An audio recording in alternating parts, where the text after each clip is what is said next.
5 tips to help you lose weight.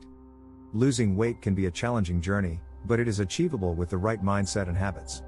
Here are some tips to help you lose weight and feel great. Tip number 1, eat a balanced and healthy diet.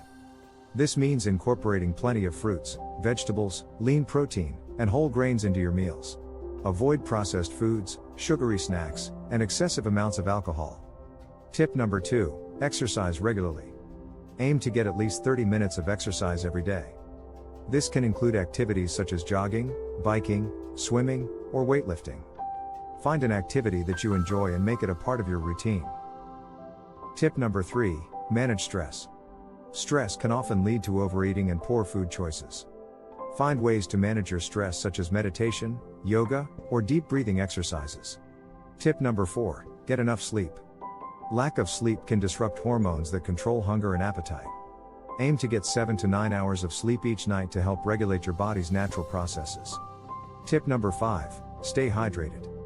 Drinking plenty of water can help you feel full and reduce cravings. Aim to drink at least 8 glasses of water each day. Losing weight takes time and effort, but with these tips, you can achieve your goals and feel great. Remember to be patient with yourself and celebrate your progress along the way. Thanks for subscribing to our channel, it helps us upload more videos.